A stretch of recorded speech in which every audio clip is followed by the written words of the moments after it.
Question क्या है हमारे सामने कि एक दुकानदार अपनी वस्तुओं पर 40% की छूट देता है और उसके बाद भी 20% का लाभ अर्जित करता है।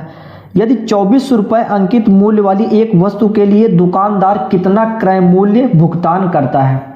ये हमारे सामने डिस्काउंट और प्रॉफिट का एक क्वेश्चन है जो कि बहुत इंपॉर्टेंट क्वेश्चन है। इस क्वेश्चन को के लिए बहुत शॉर्ट तरीका हमारे पास है। कैसे सॉल्व करते हैं इस क्वेश्चन को कि देखिए, क्वेश्चन सबसे पहले समझते हैं क्या है कि एक दुकानदार क्या करता है कि 40% की छूट देता है, तब भी उसके बाद 20% का लाभ अर्जित करता है। तो इस तरीके के क्वेश्चन में क्या करते हैं कि दो प्राइस मतलब अंकित मूल्य की बात करें तो अंकित मूल्य पर जितना छूट देने के बाद जो संख्या आती है उसको सेलिंग प्राइस कहते हैं, और कॉस्ट प्राइस पे जितना प्रॉफिट होने के बाद जो संख्या आती है उसको भी सेलिंग प्राइस कहते हैं।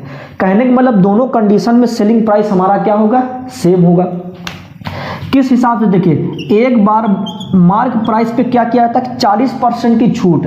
कोई भी संख्या का मार्क प्राइस अगर 100% होगा तो 40% की छूट देने के बाद उसको कितने पर बेचा जाएगा, उसके 60% पे बेचा जाएगा।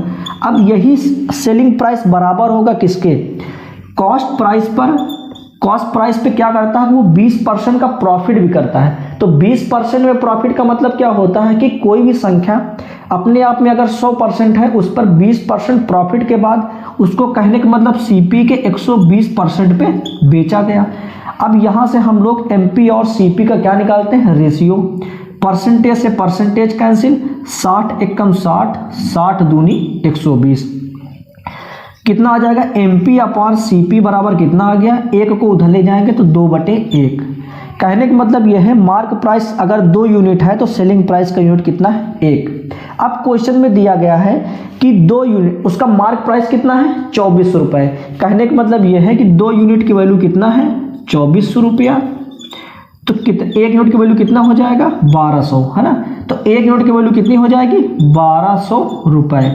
और यही हमारा एक यूनिट है कितना, कॉस्ट प्राइस।